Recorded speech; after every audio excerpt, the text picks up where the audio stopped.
The bullet grazed the doorframe 2 inches from her head. Dara hit the floor, heart slamming against her ribs as the wheelchair rolled toward her through smoke and chaos. Ha-jin didn't flinch. His hand found her wrist, pulled her behind him, and for 15 years his legs had been useless. But when her fingers wrapped around his arm to steady herself, something jolted through his spine like lightning striking dead earth. He looked at her. She looked back. And everything he'd buried since the accident clawed its way to the surface, hungry and alive. Welcome to Afro-Korean Soul Diaries. Please like, share, and subscribe. Dara had exactly $43 in her account when she took the job at the Golden Pearl, a members-only club in Gangnam that didn't advertise and didn't need to. The kind of place where politicians made deals in private rooms and businessmen gambled more than they could afford. She wiped tables, served drinks, kept her head down, and tried not to think about the nursing degree gathering dust back in Lagos or the visa that would expire in 3 months. Her shift started at 8. By 9, the main floor was full. By 10, she'd learned to avoid eye contact with men who looked at her like she was part of the menu. By 11, she met him. He sat in the corner booth on the upper level, surrounded by men in black suits who stood like statues. The wheelchair was matte black, expensive custom. His suit probably cost more than 6 months of her rent. Dark hair swept back, sharp jawline, and an expression that suggested he'd already calculated every possible outcome of the evening and found them all beneath him. Dara's manager grabbed her elbow. That's Ha-jin. You serve him, you don't speak unless spoken to, you don't ask questions, and you absolutely do not stare. Who is he? Someone you don't want to know. She carried the tray of whiskey to his table. The men around him watched her approach like wolves tracking prey. She set the glasses down with steady hands, even though her pulse was doing something erratic. Ha-jin didn't look up. He was reading something on a tablet, one hand resting on the armrest, fingers drumming a slow rhythm. She turned to leave. You're new. His voice stopped her cold. Low, controlled, with an edge that suggested he didn't repeat himself. Dara turned back. Yes. Nigerian. Yes. He looked at her then. Really looked. His gaze started at her face and traveled down with the kind of deliberate assessment that should have felt invasive, but instead felt like being seen for the first time in months. When his eyes returned to hers, something flickered in them. Something that made her stomach tighten. What's your name? Dara. He said nothing else, just watched her walk away. She felt his attention on her back like a physical touch. The following morning, Dara woke to pounding on her door. She stumbled out of bed, pulled on a robe, and opened it to find a delivery man holding a garment bag and a small box. Delivery for Dara Okoye? I didn't order anything. It's paid for. Sign here. She signed, took the packages inside, and laid them on her bed. The garment bag contained a coat. Not just any coat, thick black wool with a silk lining, the kind that cost what she made in 2 months. The box held a note in sharp, precise handwriting. Seoul winters require proper equipment. Wear it. H. She should have sent it back. She wore it to work that night. Ha-jin was in his usual booth. When she walked in wearing his coat, his entire body went still. He tracked her movement across the floor, his focus absolute. When she brought his whiskey, he caught her hand. Thank you for the coat, she said. But I can't accept it. You're wearing it. Because it's cold. I'll return it after my shift. Keep it. I don't want to owe you. His thumb traced slow circles on her palm. You don't owe me anything. I gave it to you because I wanted to. Because the thought of you freezing while I have the means to prevent it makes you what? His jaw worked. Uncomfortable. That evening, just before closing, Ha-jin's head of security approached her. Mr. Kim requests your presence upstairs. Private room 3. Why? He didn't say. Dara climbed the stairs with her heart in her throat. The private rooms were where deals happened, where power changed hands, where secrets were buried. The door to room 3 was already open. Ha-jin sat by the window, looking out over Seoul's glittering skyline. His wheelchair was positioned so he could see the entire city spread below him like a kingdom. Close the door, he said without turning. She did. Come here. She crossed the room, stopped a few feet away. Safe distance. Or as safe as distance could be when dealing with him. Do you know what I do, Dara? You own clubs. I own many things. Clubs. Hotels. Construction companies. Import-export businesses. He turned to face her. Some of those businesses exist in the gray spaces between legal and illegal. Some of them don't exist on paper at all. Her throat went dry. Are you telling me you're a criminal? I'm telling you I'm a realist. Seoul runs on power, and power requires resources most people aren't willing to acquire. I'm willing. Why are you telling me this? Because you deserve to know who's interested in you. Interested, she repeated. That's what you're calling this? He wheeled closer. What would you call it? Obsession. Control. Possession. Yes. The simple agreement stole her breath. No denial. No pretense. I don't want any of that, she lied. Your pulse says otherwise. He reached out, fingers hovering near her throat where her heartbeat hammered. Not touching, just close enough that she felt the heat of his hand. I could press here and feel exactly how much you want this. How much you want me. She jerked back. You don't know what I want. Then tell me I'm wrong. Tell me you don't think about me. Tell me you don't feel this thing between us every time we're in the same room. Silence. He smiled, slow and dangerous. That's what I thought. Wanting something doesn't mean it's good for you. No, he agreed. But it makes it very hard to walk away. Watch me. She turned toward the door. His voice stopped her before she reached it. I've been in this chair for 15 years, Dara. 15 years since the car accident that killed my father and left me paralyzed. In that time, I've built an empire from my father's ashes. I've made men twice my age kneel. I've never apologized, never backed down, never let anyone see weakness. His voice dropped. Until you walked into my club and looked at me like I was just a man. She turned slowly. You are just a man. No, I'm not. He met her eyes. But when you're near me, I remember what it felt like to be one. And that terrifies me more than anything I've faced in 15 years. The confession hung in the air between them, raw and real. Dara should have left. Should have run. She crossed the room and knelt in front of his chair, bringing herself to his level. I'm going to say this once, so listen carefully, she said. I don't care about your empire. I don't care about your money or your power or whatever criminal enterprise you're running. If you want me, you can't have me as another possession. You can't control me or own me or keep me in a glass box. She held his gaze. All I ask is that you protect me. Really protect me. Not because I'm yours, but because you choose to. Something shifted in his expression. Something vulnerable and hungry and desperate. And if I do? If I choose you over everything else? Then we'll see what happens. His hand came up, cupped her face with a gentleness that contradicted everything he'd just told her about himself. His thumb brushed her cheekbone. You're going to destroy me, he whispered. Probably. He pulled her in slowly, giving her time to resist, to change her mind, to remember all the reasons this was a terrible idea. She didn't pull away. When his mouth met hers, the kiss was nothing like she'd expected. No aggression, no dominance. Just heat and need and something that felt dangerously close to devotion. When Dara woke before dawn, panic seized her chest. She'd promised to stay. But promises made in the heat of emotion felt different in the cold light of morning. Ha-jin was still sleeping, his face relaxed in a way she'd never seen, and guilt twisted her stomach. What was she doing? Getting involved with a man who owned half of Seoul's underworld? Who had enemies that would hurt her to hurt him? Who'd admitted he'd never let her go? She slipped out of bed carefully, found her clothes, and dressed in the dark. Ha-jin's breathing stayed even. She made it to the door before she looked back. He was so beautiful like this. Vulnerable. Human. She left anyway. Dara made it 3 blocks before the car caught up with her. Not Ha-jin's Mercedes. A black SUV with tinted windows that pulled alongside her and matched her pace. Her heart kicked into overdrive. She walked faster. The SUV kept up.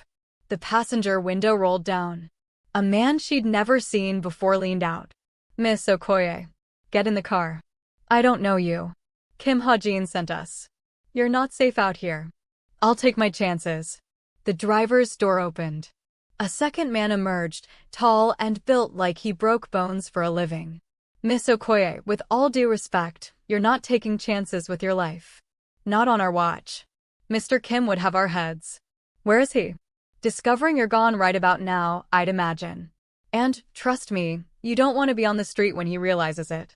As if summoned by the words, her phone exploded with calls. Ha-jin's name flashed across the screen again and again. She declined the first 3. On the 4th, she answered. Where are you? His voice was deadly calm. The kind of calm that preceded storms. Walking. Get in the car, Dara. No. Silence. Then you promised. I panicked. So you ran. Something shattered in the background. You promised me you'd stay and you ran. Guilt clawed at her throat. Ha-jin, I just needed space to think. Think in the penthouse. Think with security around you. Think anywhere except on a Seoul street at 5 in the morning where anyone could grab you. His voice dropped. Please. Get in the car. The please broke her. She climbed into the SUV. 20 minutes later, she walked back into the penthouse to find Ha-jin in the living room, still in the clothes he'd slept in, his wheelchair positioned by the window. He didn't turn when she entered. I'm sorry, she said. Don't apologize. Just explain. She moved closer, stopped a few feet away. I woke up and realized I'd jumped into something I don't understand. Your world, your life, the danger. It scared me. So you left. So I panicked. He turned then, and his expression made her chest ache. Hurt. Raw hurt that he was trying to hide behind control. I told you what I am, he said quietly. I told you what being with me means. You said you understood. You said you wanted all of me. Was that a lie? No. I meant it. You just what? Realized I'm too broken? Too dangerous? Too much. No. She crossed to him, dropped to her knees, took his hands. I realized how much I'm falling for you and how terrified that makes me. Because if something happens to you, if your enemies hurt you or worse, I don't know how I'd survive it. His hands tightened on hers. You think I'm not terrified? I've survived 15 years in this chair, Dara. 15 years of building walls so high nothing could touch me.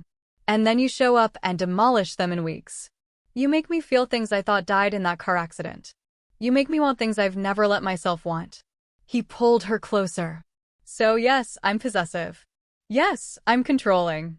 Because the thought of losing you makes me want to burn the world down. 3 months into their marriage, everything changed. Dara was closing the clinic when the man walked in. Mid-40s, expensive suit, smile that didn't reach his eyes. Dr. Kim, he said. Just Dara is fine. Can I help you? I hope so. I'm looking for treatment for my daughter. She's been ill.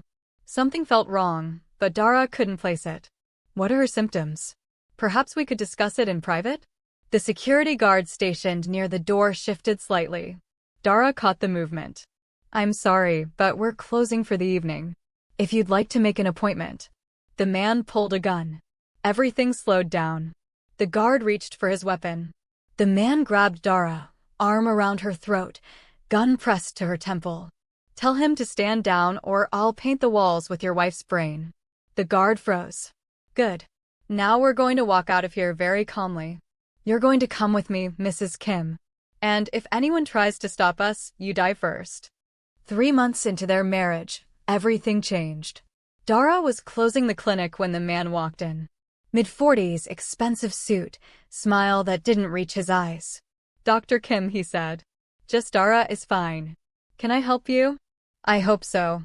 I'm looking for treatment for my daughter. She's been ill. Something felt wrong, but Dara couldn't place it. What are her symptoms? Perhaps we could discuss it in private? The security guard stationed near the door shifted slightly. Dara caught the movement. I'm sorry, but we're closing for the evening. If you'd like to make an appointment. The man pulled a gun. Everything slowed down. The guard reached for his weapon. The man grabbed Dara, arm around her throat, gun pressed to her temple. Tell him to stand down or I'll paint the walls with your wife's brain. The guard froze. Good. Now we're going to walk out of here very calmly. You're going to come with me, Mrs. Kim. And if anyone tries to stop us, you die first. Somewhere around the 4th hour, gunfire erupted outside. The men around her scrambled for weapons. The warehouse doors exploded inward. Ha-jin wheeled through the smoke like an avenging angel, flanked by enough armed men to start a war. His eyes found her across the warehouse, and the relief that flashed across his face was immediately replaced by cold fury. "Let her go," he said. Voice calm. Deadly. The man who'd taken her pressed a gun to her head. "Come any closer and she dies. Shoot her and you'll beg for death before I grant it." Big talk from a cripple. Ha-jin smiled. It was the most terrifying thing Dara had ever seen. "You're absolutely right. I can't walk. Can't run. Can't chase you down if you flee." He pulled a gun from inside his jacket. "But I can shoot. And at this distance, I won't miss." The standoff stretched. Dara's heart hammered so hard she thought it might burst. Then Ha-jin did something impossible. He stood up. Not smoothly. Not easily. His legs shook and his balance wavered, but he rose from the wheelchair and stood on his own 2 feet for the first time in 15 years. Everyone in the warehouse froze. "You took my wife," Ha-jin said, taking one unsteady step forward. "My wife. The only thing in this world I care about. Did you really think I wouldn't burn down the sky to get her back?" The fight lasted less than 2 minutes.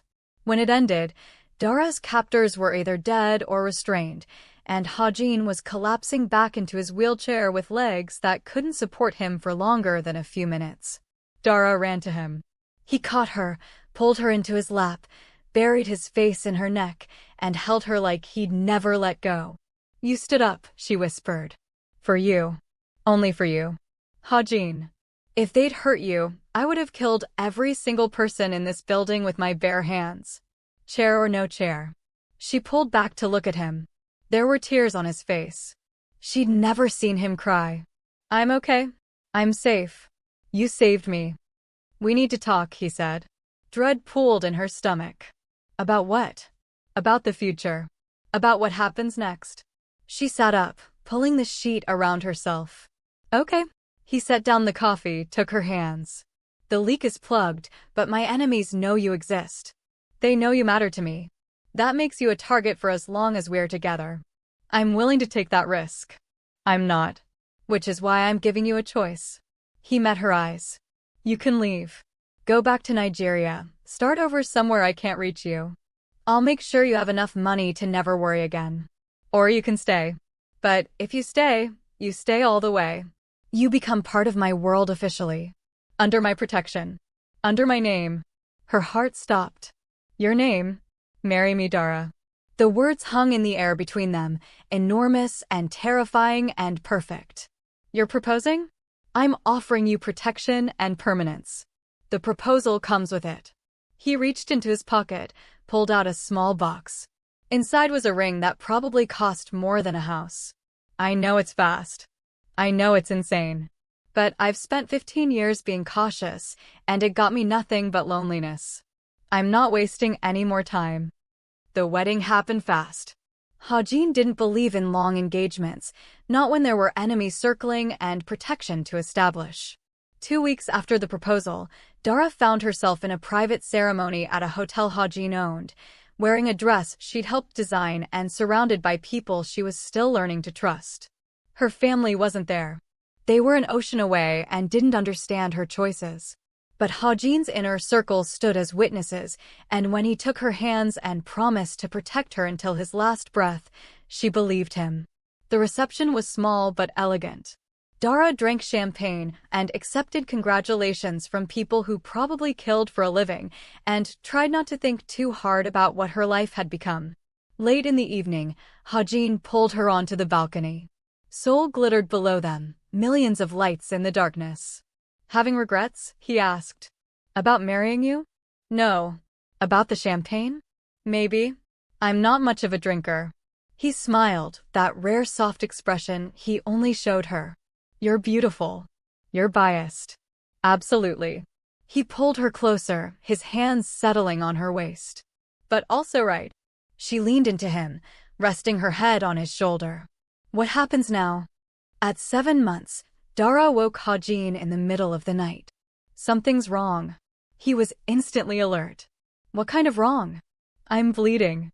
Not much, but... They were in the car before she finished the sentence. 2 months later, on a spring evening when Seoul was blooming outside their windows, Dara went into labor. Ha-jin had prepared for this moment with military precision. The hospital was cleared. The best doctors were standing by. Security covered every entrance. But when the moment came, when Dara gripped his hand and brought their daughter into the world, all the preparation meant nothing compared to the reality. She was perfect. Tiny and wrinkled and absolutely perfect.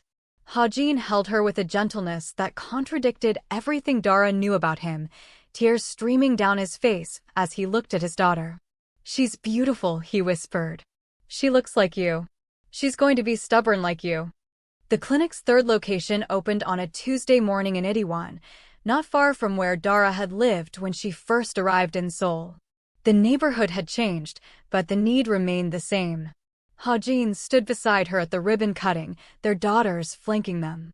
Zara was 5 now, sharp and observant like her father. Minji was 3, wild and stubborn like her mother. The crowd applauded as Dara cut the ribbon. Cameras flashed. Reporters shouted questions. Ha-jin's hand found hers, squeezed once. A silent reminder that she wasn't alone in this. The music shifted to something slower. Ha-jin set down his drink and offered his hand. Dance with me. She blinked. You don't dance. I do now. Perks of having working legs. Ha-jin, you don't have to. I want to. Dance with me, Dara. She took his hand. He led her to the floor with the confidence of a man who'd relearned his entire body over the past 2 years. The steps weren't perfect. He still relied on core strength more than leg stability, but he held her close and moved with her, and it was perfect anyway. I have something to tell you, Dara said. You're pregnant again. She pulled back to stare at him. How did you? You get this look. And you've been tired lately. And you stopped drinking coffee 2 weeks ago. He smiled. How far along? 8 weeks. I was going to tell you tonight. Consider me told. He pulled her closer, his hand settling over her stomach in that possessive gesture that had become familiar. 3 children. We're outnumbered. Completely. Good. I like those odds. After the girls were asleep, they checked on them one last time. Zara was sleeping with tiny fists curled near her face. Ha-jin bent over the crib, brushed a kiss to her forehead, and whispered something in Korean that Dara didn't catch. In their bedroom, he pulled her close and held her like he'd done every night for 2 years. His hand settled over her still flat stomach where their second child grew. In the final quiet of the house, Dara and Ha-jin stood together. He stood tall, his wheelchair a ghost of the past. From the first bullet in the smoke to a home filled with children, they had built a future from the ashes. He had never let her fall, and she had never stopped pulling him toward the light. He'd burned down the world to protect her. She'd walked into his darkness without flinching. And together, they'd built something beautiful from the ashes. A family.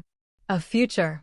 A love that refused to be contained by wheelchairs or danger or the impossible distance between a Korean mafia boss and a Nigerian nurse who'd grabbed him and changed everything. She'd pulled him to his feet in more ways than one. And he'd spent every day since proving that he'd never let her fall.